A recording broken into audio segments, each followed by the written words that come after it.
welcome. Erica, Julian. Let's start with a brief intro from both of you, who you are, where you come from.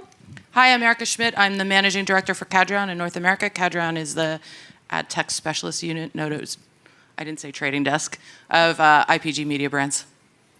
And my name is Julian Baring, and I'm the General Manager for AdForm in the Americas. And AdForm is a full-stack ad platform that encompasses creative, trading, and data. So naturally, this topic is near and dear to our heart.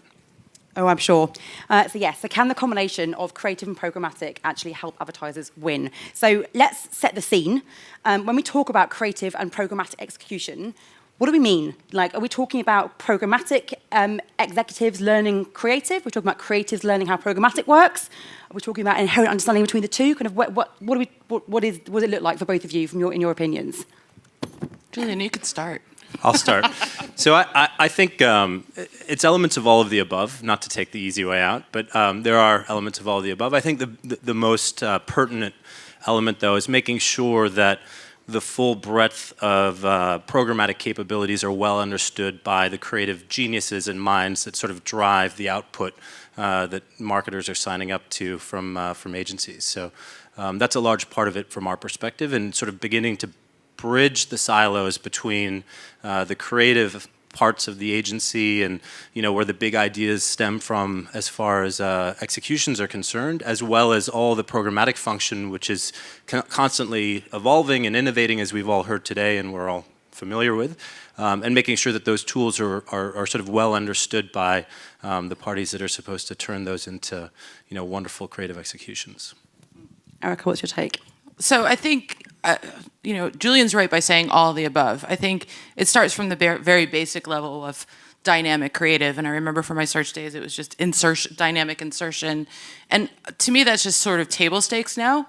And that really what's important and where those things can exist is by I think we all have to be really ambitious in this space about, for so long, media and creativity have been separated. There was, all the holding groups took that position of separating out those units and saying, let's keep them discrete and unique. And I think that's left a lot of opportunity on the table for the advertisers. And so the ambition of being able to use the brilliant data signals and the technology that it's available to us to deliver messaging that is much more articulated and customized and crafted to the individual, or using those signals to say, this is how we're going to craft our messaging, is really where I think we have to get really ambitious about. But it's going to take a lot of time for the industry to move that way. The clients have the appetite for it. It's just moving it into being part of the conversation and having the individuals come to the table without the badges on the table, in the sense that, or leaving their badges on the table in the sense that nobody has to own it. It's how do we come together and bring the brilliance of that creativity with the brilliance of those who are technologically and data minded in order to deliver. That's great, kind of forward-looking view of exactly where you want it to be. Where are we now? Where does it currently sit? Shitty dynamic creative. Sorry, I'm filterless today. It's been a long day. Yeah, and I think also it's not just dynamic creative. I mean, I think dynamic creative would almost be considered cutting edge. A lot of the programmatic executions that we're familiar with are very static, and obviously programmatic has evolved from race to the bottom and way to monetize remnant inventory, all the way now to being very, very much highly targeted and focused on high value and premium inventory. And I think the sense is that the creative executions haven't really followed that evolution as effectively. And a part of that has been, from our perspective, that the technologies necessary to deliver these more effective creative with deeper storytelling components to them have been maturing at the same time.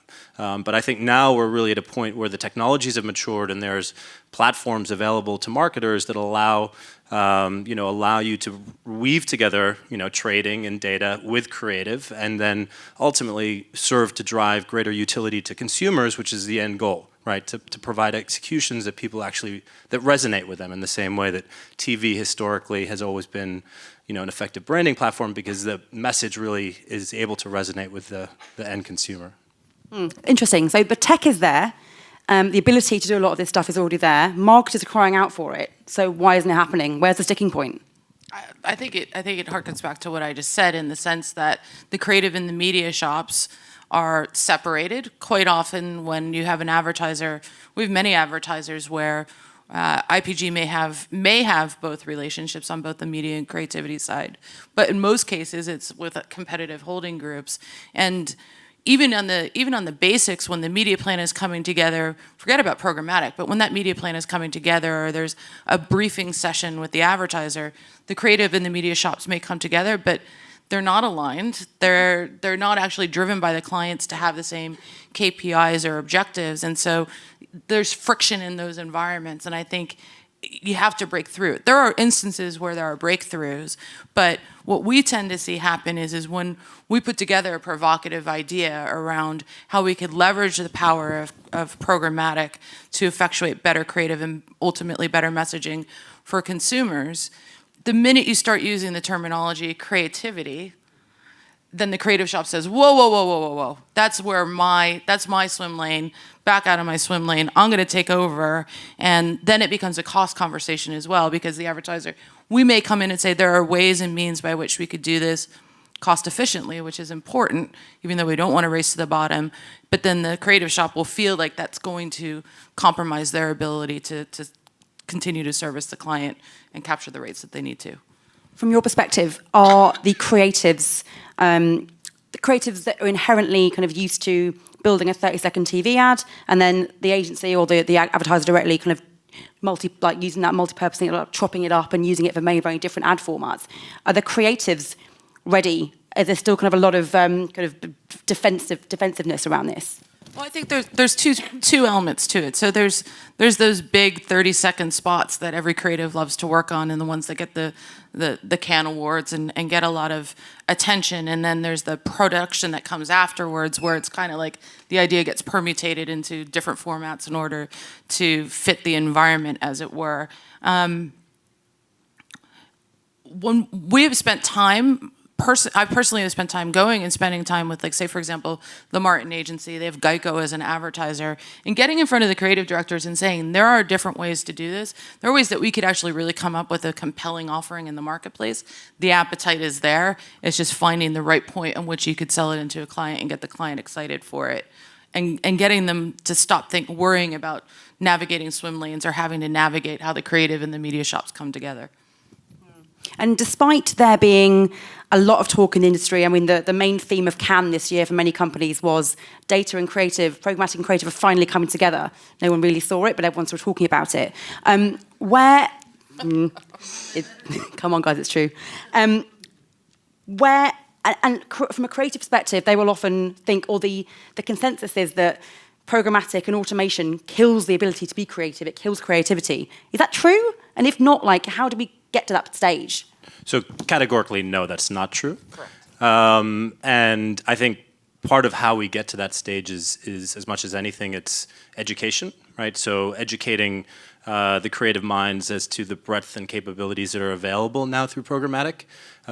We've heard people reference this on stage as well earlier today, but things like frequency capping based on viewability, leveraging cross-device to ensure messaging, is relevant to the environment where the consumer is consuming it. Using creative tools to sequence messaging, leveraging data to ensure that sequenced message is relevant to the consumer. All of these are the tools that enhance the opportunity for creativity based on programmatic capabilities. And Erica, you spoke earlier about the fact that it shouldn't be led by any one particular party. Everyone should leave their cards on the table and come into this collectively. I mean, is that happening? Is anyone doing that? And if not, then who should be the person to lead that charge? I mean, I think, personally speaking, from an IPG perspective, we have seen it come together. So there's a really brilliant example, and I use it in pitches all the time, but there's this really brilliant example where, and maybe it's because it was born out of Brazil, and in Brazil you have the media and the creative shops are already together. It's just the way that legally they have to structure things, so that they usually sit in separate parts of the offices. But our creative shop there basically on behalf of Unilever said, okay, we want to launch the latest product from Axe, and we have males as a target, and it would be males 18 to 34. Well, the creative process may start with, they might get some insights or run some surveys to understand what that audience is like, and then they'll probably go back to the stereotypes of what you think an 18-year-old boy is going to care, man, is going to care about in regards to, the deodorant spray. But because they had the people in the office who were running things programmatically, what they were able to do is say, this actually isn't it's a mega segment, but there are lots of other discrete segments that sit within that. And within those discrete segments, each of those segments have different behaviors, attribute. I mean, this is all the vernacular of programmatic when we talk about audience insights, but saying these are the different audience insights. And that started, that research and the storytelling around these are the segments and what we know about the audiences was shared before the creative process even kicked off.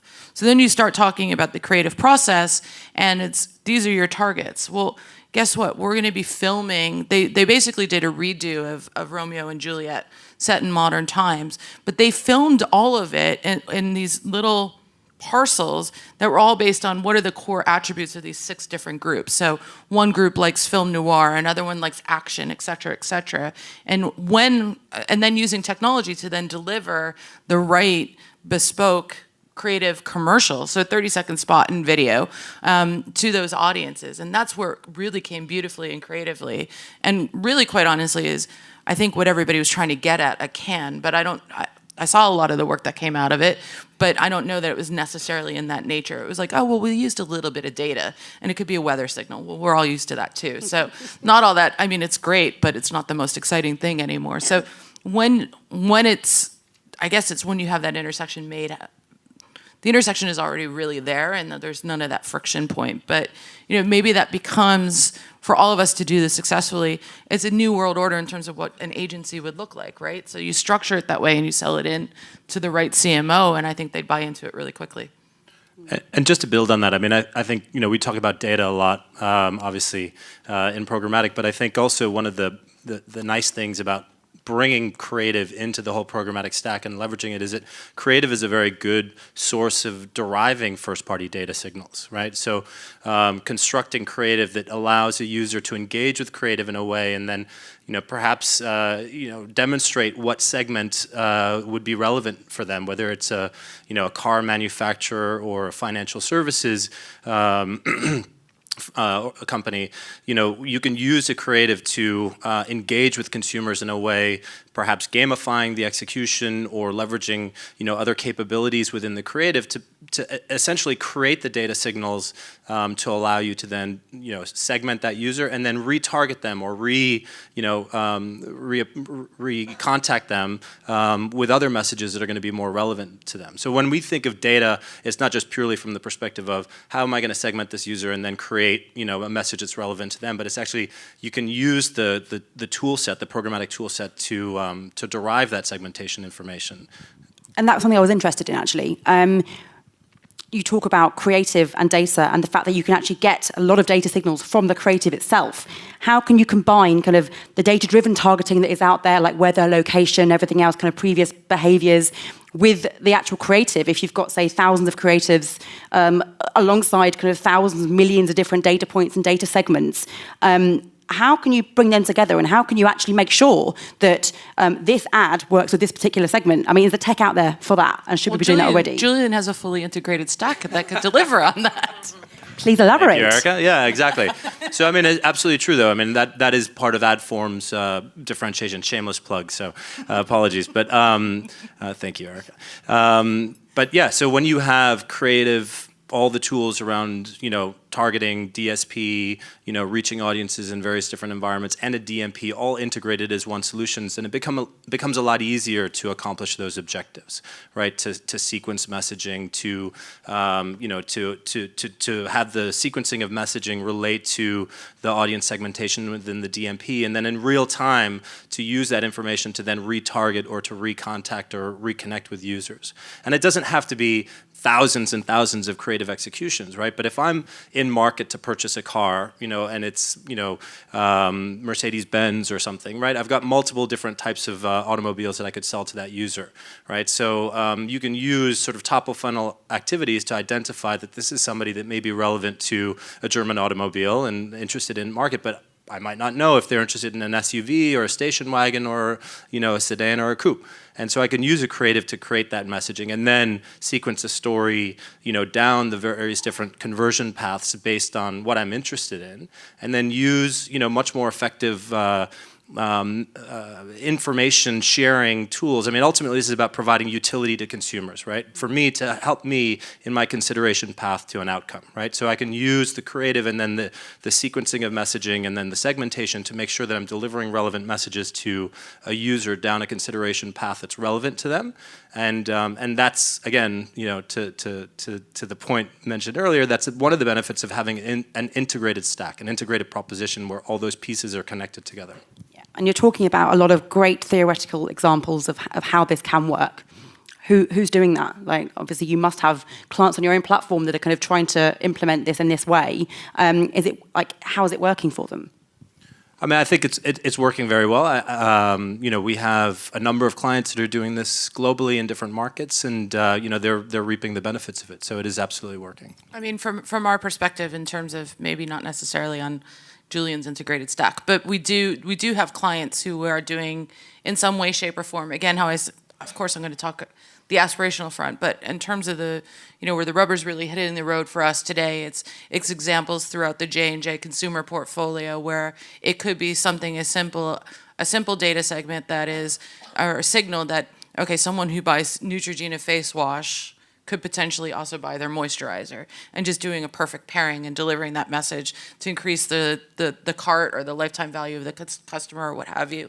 To examples with what we did in the UK with The Economist, where we create a dynamic newsroom and start to use the headlines and match those to the audience segments in a more really real-time fashion to get the message out that way, and drove subscriptions, which was the objective, in a much more instrumental fashion than standard, really good targeting. But by marrying up the messaging is where we saw, we were able to knock the KPIs out of the park and drive a greater volume of subscriptions, not only because the creative was better, but because the strategy was better around the idea that there's a whole universe of people who don't even know about The Economist. Let's get that exposure out there to those new audiences. So I think there's lots of really good examples of people doing it, and poor examples, and that's, I think, what we're all a little bit, and clients will be that way as well. They're already like, wait, so programmatic, as far as I know it, is just this creepy ad that follows me everywhere I go from Amazon or whomever, and so now you're going to give me, so I'm just going to put a shitty picture of my, four-door vehicle in there. That's sorry, I've been not speaking with the nicest of English this afternoon, but that's the stuff that I think makes the advertisers a little bit wary about it, and it's incumbent upon us as an industry to make sure that we're pushing it to something that is something that a consumer wants to look at. Just one other thing to add from the previous question. I mean, I think it's wonderful to be sitting up here with Erica, representing one of the large holding companies. What we found is that oftentimes the early adopters of this technology tend to be the smaller, independent regional agencies that are more nimble, that aren't encumbered by silos that exist between the different parts of the organization. And so as a result are able to adopt these kinds of tools and mechanisms without having to deal with inertia, friction, egos, et cetera, that sometimes prevent the execution because there's different objectives or areas of control. And that's a great point. And Eric, you mentioned earlier that you find that with clients where if the creative and the programmatic is being run in both IPG teams, it tends to work better than if there's a different creative team. So if I'm an advertiser and I've got a creative team over here, creative agency over here, and I've got a media agency over here, where do I start that conversation? Should I be bringing everything into one place, or can I get them to communicate and work together? Is it down to me? Yeah, I mean, down to you, if you're the client, I know, but not question, you in general, worrying. Lindsay, but you in the client role. I think yes, they do have to broker it, otherwise nobody's going to work together, right? And that's the unfortunate instance, unless the shop exists where there's two things. And to Julian's point, what I'm talking about are massive advertisers like the Hershey's and the BMWs and the Chryslers and the J&J's of the world. not the smaller brands that, who quite honestly, and we know, smaller brands are more nimble and more amenable to innovation because it doesn't take them quite as much to get that to happen. But I don't know, sometimes I think we just have to make it the creative shop's idea that this is what they want to do, and then it makes it a little bit easier too. Because they're usually a lot more foot forward on the client brief and the client strategy than we are from a media perspective. Well, I mean, they often get approached first. Yeah. Often it's the creative team giving the brief first, and then that then gets passed down to the agency, who then have to create something out of what they've already created. So as an advertiser, again, I should be coming to you both at the same time and saying, this is the brief I want, work together and make this happen. Absolutely. And you talk about Brazil, and obviously with Brazil, it's very much forced upon them that they have to work in this way because it's obviously a legal requirement. But are they a market that we can draw examples from? Are they a market that we can learn from? And are there other markets out there that are doing this well? I mean, from my perspective, absolutely. I think that's why I brought up the Brazilian example first, because I think it's the best and the brightest that I personally have seen. In terms of other markets, the Economist example for us is a UK example, and I think it's just the nature of, like, we're sitting here in New York, and I don't know, I feel like some days my job is really hard because you have to navigate through all these layers and layers and layers to land an idea. For us, we generate the idea born out of whatever brief we may get, but we have to get our agency partner, our media agency partner, because we're the specialist unit, to buy into that, to help us to sell it into the client, for us, it's just a really long, unwieldy path, and that's the nature of just U.S. business. I think the smaller markets just have the opportunity to be a lot more nimble than I ever can be, just because of A, big clients, B, just really unwieldy, large, cumbersome people to deal with. Yeah, and just to add on that, I mean, Adform has come from Europe originally, so it was originally a Nordic business, now global. But where we operate in the European markets, to Erica's points, there much closer interaction between the various parts of the agency. In many cases, global holding group agencies would encompass both media and creative in one location. And additionally, because they're smaller markets, oftentimes the publishers who are a critical component of this are also closely working with the agencies. So I think in this, exactly to Erica's point, in the smaller markets where there's less friction, less inertia, it's easier for these sorts of capabilities to evolve and. So is there any relationship in the US between the publishers and the advertisers, and how creative fits into that at the moment? Yeah, there is, absolutely. But I think, again, the U.S. market is fragmented into lots of different players, obviously. And so, case in point, Adform has an agency or demand-side platform as well as a supply-side tool set in Europe. In the U.S., we are more likely to partner with supply-side platforms because of the scale of the U.S. market. It means that it's better to access and have those relationships at scale with existing players. Interesting. And I've lost train of thought now. So I was just going to really quickly interject on that creativity and publisher piece so that you could regain your train of thought. One of the things that I find really interesting is that Julia makes a very valid point that it's important that the publisher is engaged in those types of conversations because they can unlock a lot more than what is typically made available or what we may see in terms of standard ad units and everything else. But right now, the nature of the beast in the US, at least from my perspective, is anything unique, special, differentiated with what a publisher could do in terms of helping to enable greater creativity. That's all negotiated by media investment teams or set up and teed up with media investment teams. And programmatic still, unfortunately, even though we try and, raise our flag and tell them how brilliant it would be, it's not within our line of sight. And I think that's also part of the barriers to seeing as much progress in this space that we want.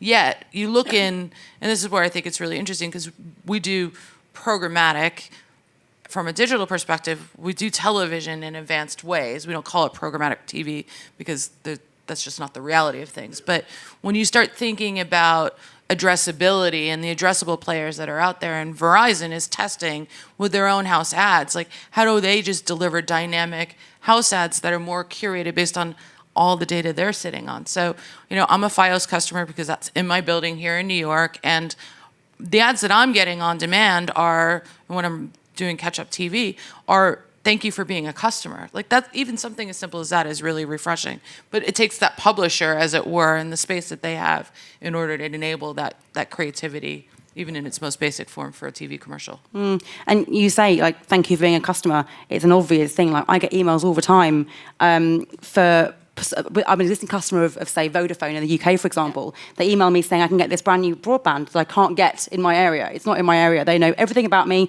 They know where I live. They know exactly where my address is. A simple check and a simple communication between data houses, data sources could have actually kind of eliminated that. And I think that is such a frustration for consumers. So we're talking about, combining data and creativity from a consumer perspective. What should that look like? Like, how should we kind of get them on side with this as well? Because I feel like we don't necessarily think of the consumer enough in these situations too. Well, I mean, I think, where a lot of the sort of positioning that we've been forwarding as a business comes from is ultimately trying to drive greater utility to the consumer. One of the things that keeps me up at night, and I'm sure keeps up a lot of people in this room up at night, is the rise of ad blocking. And that's a very very evident consumer backlash to some of the poor practices that have evolved in our industry. And so, when we're thinking about the role of creative as part of a programmatic proposition, a lot of it stems from how do we provide greater utility to the consumer so that they're not banner blind and, blocking our, the output of our efforts. And it was touched on in the previous panel by Kieran earlier, talking about the upper funnel. But again, when we talk about creativity and programmatic, are we talking about this as branding advertisers? How do DR advertisers, direct response advertisers, approach creativity? Because generally, they don't. Generally, they're so focused on that final transaction, that CPA, that the creativity kind of falls on the back seat. So how would they approach this kind of this process? Well, I mean, I think the application applies to both, for both brand and direct response, right? So, just logically, if I'm trying to get somebody to do something and I try one approach and then I keep trying the same approach over and over, you're going to end up irritating that person, right? But if you're trying to get an outcome and then you change your approach and you change the messaging and you try a different approach, then oftentimes it may work, right? So it's very esoteric, but that's ultimately kind of what a brand can do with programmatic, is the same as a direct response advertiser can do with programmatic. They can use different messaging, they can use different approaches, they can derive data about that user from the way they're interacting with those messages, and then hopefully drive towards an outcome. And the wonderful thing again about programmatic is that the cost to test and fail is very low, right? And so if you're leveraging the tools effectively, you don't need to invest significantly in these huge TV type executions where you sunk all your budget into production and then there's very little left to spend on media. In programmatic, we can do it in a much more cost effective manner and try different approaches. And Erica, from your perspective, like working with clients, are direct response advertisers doing this? Are they able to start thinking creatively? I would say, I mean, it's interesting because how do you define direct response, right? But in the sense that where I'm finding it is that our big brand advertisers that sit within our books are the ones who are actually, for some reason, embracing it a lot easier. This notion of I can make my creative better and do better storytelling with my creative by leveraging data and programmatic, right? And I could think of one that I don't want to steal their thunder before it all rolls out, where it's using really, really good data to think about from a portfolio level how they get their products in front of and increase their share of wallet, which a lot of advertisers want to do. So yes, ultimately it is going to lead to some sort of direct response or transaction. But I find it interesting that the big brands are able to embrace that a little bit more. I think the direct response, but then you think about automotive, which is near, the tier 2 things that we do are very close to being direct response. They're using it a little bit, but I wouldn't say that it's near. And I think, again, that's why I talk about that notion of just bad creative, because it's we think that we're doing something really interesting with our creative because we're going to remember that someone configured, a Jeep and chose red as the paint color. We're going to remind them of that when we remessage them. That's great, and that to me, that's just again table stakes. Like, and hygiene, why aren't you doing that? You know, you should just, that's just implicit. But I think that's kind of where a lot of them are just starting in the basic fundamental things that you could do rather than thinking another level up and a little bit more aspirationally. And looking at the creative teams themselves, there are some agencies, and they tend to be the smaller independent digital agencies, but also some of the holding companies have done the same thing as well, are creating in-house digital creative teams that sit within the programmatic team or sit within the precision buying team to help kind of achieve the creativity and kind of generate more dynamic ads more quickly, more efficiently, and negate the need to have to deal with the creative agencies that are used to producing 30-second spots. Is that a trend that you think is a positive trend?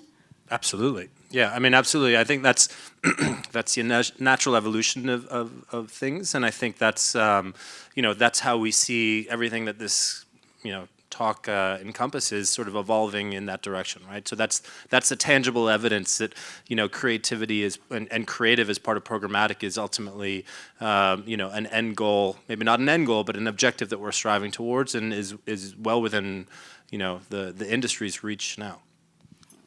It's absolutely a trend. I think we've done a lot of that work as well, and we're just moving into a world where the label of the business that's doing it is a little less important as long as you have the right intersection points internally. So within our group, we have one of our big media agencies partners within IPG. They have already a studio team that does some of that, the work that the big creative shops aren't going to do, but it's part and parcel and instrumental to being able to just to deliver a good media plan. And so we have some really clever people in there who are just helping with, bringing the creativity so that we don't have to try and rebuild a creative shop ourselves, but we could leverage the technological acumen and the necessity of understanding how to pull all the pieces together to make it actually operate. And what's really interesting for me as a leader now is our new CFO has just come from Kraft, which is a McCann production house. And so that's where I think it'll also be really easy for us to really drive it with scale so that we can help with the efficiency and the production element of it. And it's much easier.